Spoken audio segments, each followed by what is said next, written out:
স্বাগত জানাচ্ছি খাতুনগঞ্জ থেকে। সাথে আছে আমি শামীম জাহিদি। আমাদের আজকের আলোচনার বিষয় সফল উদ্যোগ ধান বীজ উৎপাদনের খামার নিয়ে। এই নিয়ে আমার সাথে কথা বলতে স্টুডিওতে আছেন শেরে বাংলা কৃষি বিশ্ববিদ্যালয়ের কৃষিতত্ত্ব বিভাগের অধ্যাপক ডক্টর পরিমল কান্তি বিশ্বাস এবং আলী সিড প্রসেসিং সেন্টারের স্বত্বাধিকারী শাহনেওয়াজ আলী। তবে মূল আলোচনা যাবার আগে দেখেন একটি প্রতিবেদন। দেশে ধান বীজের চাহিদার 3 ভাগের 1 ভাগ সরবরাহ করে বিএডিসি। বাকি বীজের একটি বড় অংশ স্থানীয়ভাবে সংরক্ষণ করে চাষিরা। কিন্তু এই বীজের মান নিয়ে প্রশ্ন থাকে সব সময়। ফলে কষ্ট করে জমি চাষ করেও আশামতো ফলন পায় না কৃষক।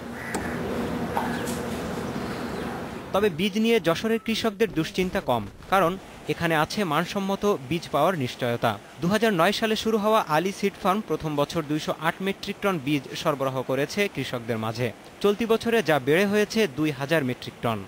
বীজ উৎপাদন করি এবং সেই বীজটা আলী সিড ফার্ম যশোর রূপদিয়া, এখানে আমি বীজটা রাখি এবং প্রসেসিং করি। প্রসেসিং সেন্টারের মাধ্যমে ইরির মাধ্যমে আমরা এখানে নতুন নতুন জাত পাচ্ছি, নতুন নতুন ধান নিয়ে এসেছি, সেইটা আবার কৃষকের মাঝে ছড়াই দিচ্ছে।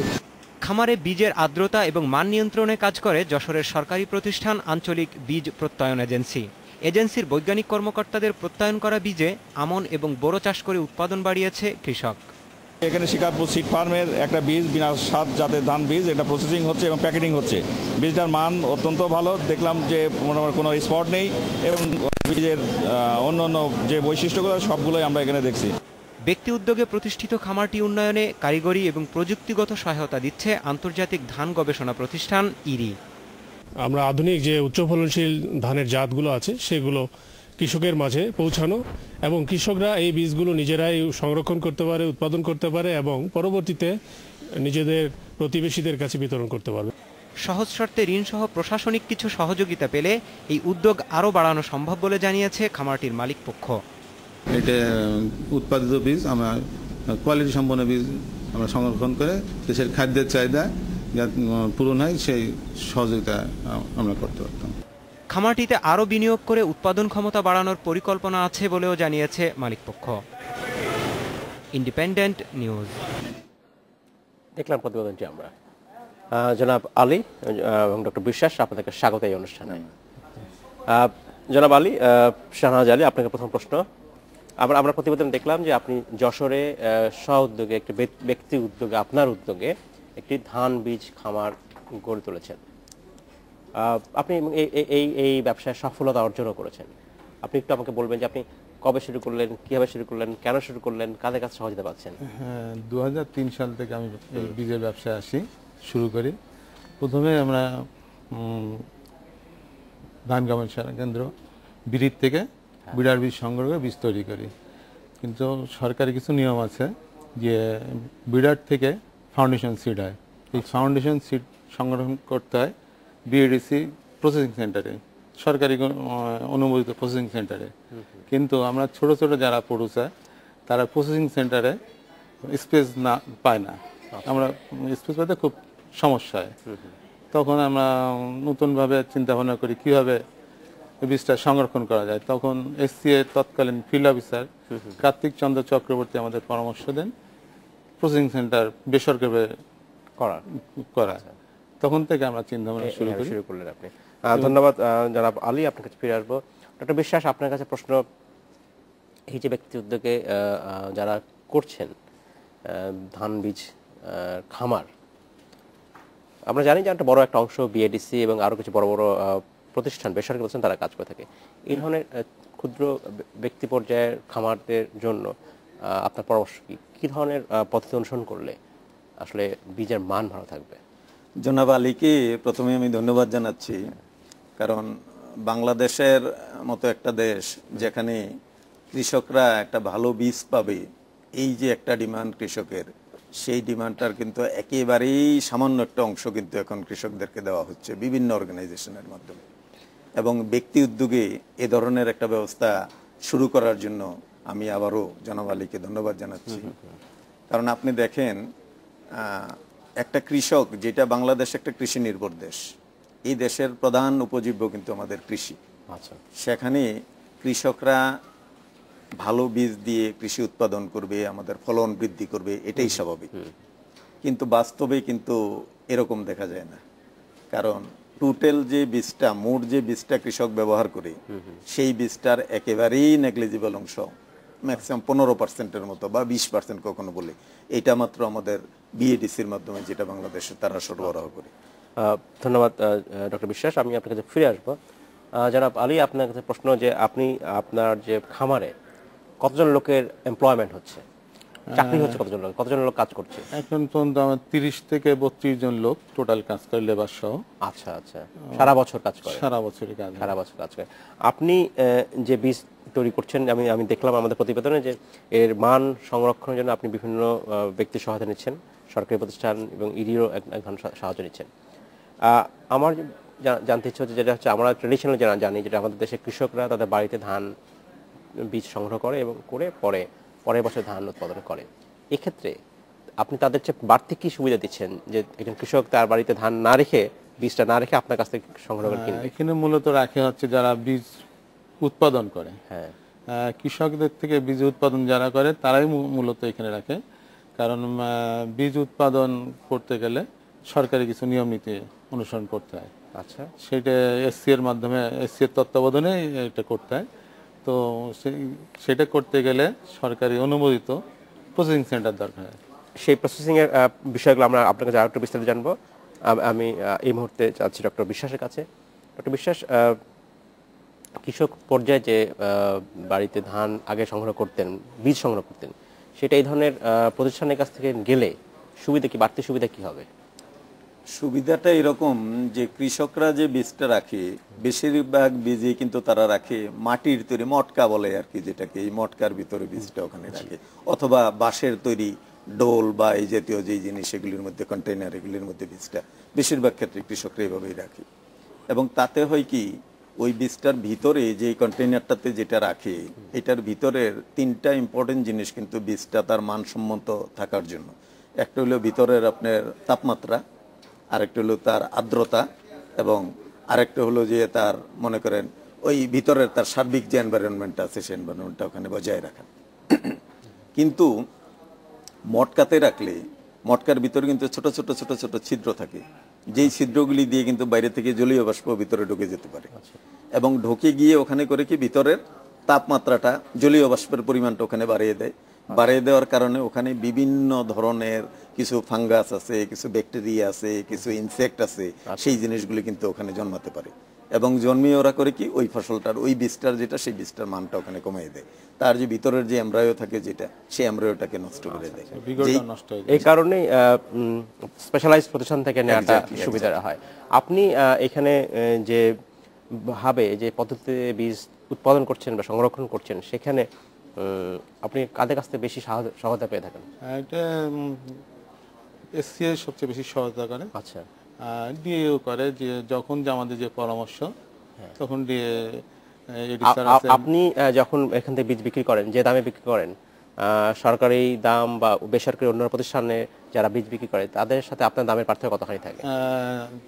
সরকার বীজের থেকে আমাদের দামের পার্থক্য অনেকটা বেশি, কারণ সরকার, আপনার দাম বেশি, আমাদের দাম বেশি, আমাদের বীজের কোয়ালিটি ভালো। আচ্ছা, আমি কোয়ালিটির কথা পরে আসছি। আর বেসরকারি পর্যায়ে যেসব ধান বিক্রি হচ্ছে, মানে যেসব বড় বড় প্রতিষ্ঠান ধান বিক্রি, বীজ বিক্রি হচ্ছে, সেখান থেকে, সেটা থেকে আপনারটা কম না বেশি? না, সেখান থেকে আমাদেরটা কম হবে। সেখান থেকে আপনারটা কম? সেখান থেকে আমাদেরটা কম। আচ্ছা।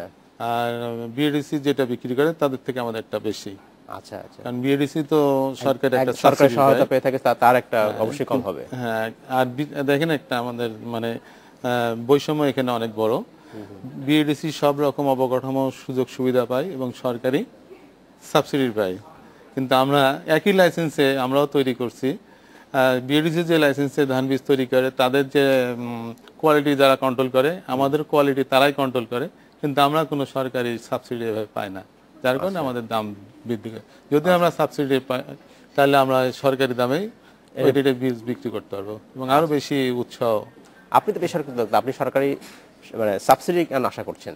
না, সাবসিডি আশা করছি এই কারণে, তাহলে বীজের দাম আমরা কমে যাবে।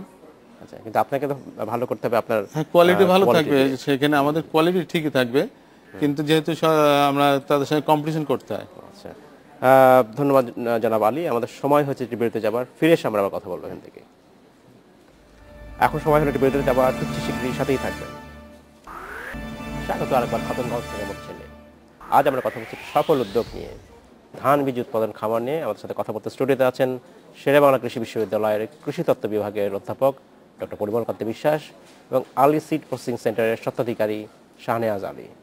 জনাব আলী ডক্টর বিশ্বাস, আপনাকে স্বাগত জানাচ্ছি আরেকবার।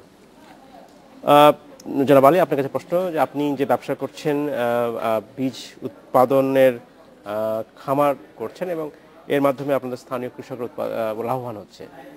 ব্যবসার পাশাপাশি আপনারা যারা স্থানীয় কৃষক, তাদেরকে কি আপনার কোনোভাবে সহায়তা করেন? কোনো প্রশিক্ষণের দেওয়ার ব্যবস্থা আছে? অবশ্যই। আমরা 2009 সালে যখন শুরু করি, তখন 50-55 জন প্রডিউসার একটা অ্যাসোসিয়েশন গড়ে ওঠায়। আচ্ছা। 2012 সালে এই অ্যাসোসিয়েশনের সদস্য হয় 111 জন। তখন আগে আসে ইউএসএইড আমাদের সহযোগিতার জন্য আগে আসে, এবং তাদের সহযোগিতায় আমরা মাঠ দিবস শুরু করি। আচ্ছা। আমরা 2012 সালে 7000 কৃষকদের আমরা ট্রেনিং দিয়েছি মাঠ দিবসের মাধ্যমে, এবং 2013 সালে এসে আমরা সেখানে অনেক কমাই। 2013 সালে 1800 থেকে 2000 কৃষক আমরা ট্রেনিং দিচ্ছি, যে আরও উন্নত বীজ কীভাবে তৈরি করতে হয়, কীভাবে এগুলো কোয়ালিটি মেনটেন্স করতে হয়, আমরা তাদের প্রশিক্ষণ দিই। সেইভাবে এছাড়াও কৃষকরা বিভিন্নভাবে আপনাদের বিভিন্ন বিষয়ে পরামর্শ চান, সেটা নিশ্চয়ই আপনারা দেন? হ্যাঁ, আমরা অবশ্যই তাদের পরামর্শ দিই এবং সেখানে সহযোগিতা করে এসসিআই। ধন্যবাদ জনাব আলী, আপনার কাছে ফিরে আসবো আমি আবার। ডক্টর বিশ্বাস, আপনার কাছে প্রশ্ন, আসলে ভালো বীজ বলতে আমরা কী বোঝাচ্ছি? যেটা হয় যে ওনারা নিজেরা ধান বা অন্যান্য বীজটা সংগ্রহ করে তাদের কাছে একটা বিশেষভাবে প্রসেস করছে, সংরক্ষণ করছেন, কৃষকও তার বাড়িতে সংরক্ষণ করছেন। আসলে পার্থক্যটা কোন জায়গায়? ভালো বীজটা আমরা কি বলতে চাই? প্রথমে আপনাকে একটা কথা বলি, একটা প্রবাদ আছে যে ভালো বীজে ভালো ফসল, অর্থাৎ আমার বীজটা যত ভালো হবে আমার ফলন তত বেশি হবে। বলা হয় যে শুধুমাত্র বীজটা শুধু ভালো হলে আপনার প্রায় 20%-এর মতো আপনার ফলন বেড়ে যায়। তাহলে এই ভালো বীজ বলতে কি বোঝায়?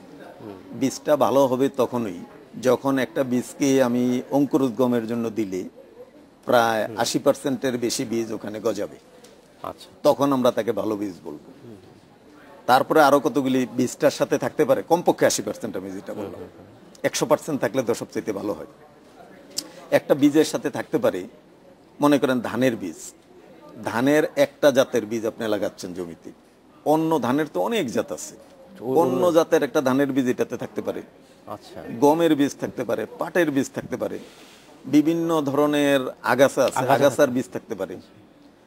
যখন আপনি এটাকে থ্রেশিং ফ্লোরে এনে উঠানে এনে যখন প্রসেস করবেন, সেখানে অনেক ইটের কণা, অনেক কিছু আবর্জনা এটার সাথে মিশে ওখানে আসতে পারে। এই জিনিসগুলি যখন এটার সাথে থাকবে, তখনই কিন্তু আপনার ভালো বীজটার মানটা আস্তে আস্তে কমে যাবে। তাহলে এই ভালো বীজ সেটাই হবে যেটার এই জিনিসগুলি থাকবে না, এবং বীজটা দিলে জার্মিনেট করতে পারবে। এই জিনিসগুলো নিশ্চয়তা দেন হচ্ছেন যারা বীজ তৈরি করে। জনাব আলী, আপনি আমাদের সংক্ষেপে বলবেন কিনা যে আপনার যে বীজ তৈরি করছেন সেখানে কিভাবে সেটা বাজারজাত করছেন? বাজারজাত করতে অন্য কোনো সমস্যা হচ্ছে কিনা? না, বাজারজাত করতে গেলে আমরা বিএডিসির সঙ্গে কম্পিটিশনে যেতে হচ্ছে, তাদের রেট কম থাকে অনেক। আচ্ছা, আমাদের রেট যেহেতু অনেক বেশি থাকে, সেহেতু আমাদের তো একটু সমস্যা আসে।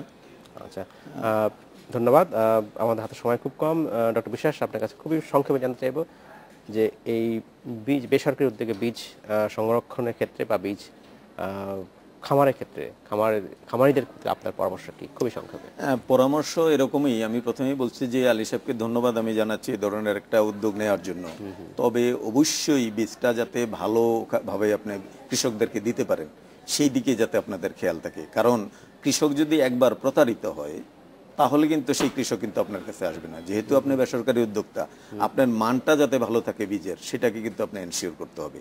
আর এই মানটা ভালো থাকলে, আপনি যেটা বলছেন যে আপনি বিএডিসি বা অন্য কোম্পানির সাথে আপনার প্রতিযোগিতা করতে হয়, কৃষক যখন আপনার জিনিসের ভালো সাইডটা দেখবে, তখন কিন্তু কৃষক এমন ভাবে আপনার কাছে আসবে, আপনি বীজ দিয়ে তাদেরকে আপনি কুলাবেন না। ধন্যবাদ ডক্টর বিশ্বাস। জনাব আলী, আপনাকে ধন্যবাদ। এই অনুষ্ঠানে আসার জন্য অসংখ্য ধন্যবাদ। ধন্যবাদ। এই ছিল আজকের মতো খাতুনগঞ্জ থেকে বলছিলেন। আমাদের সাথেই থাকবেন, দেখা হবে আবারও।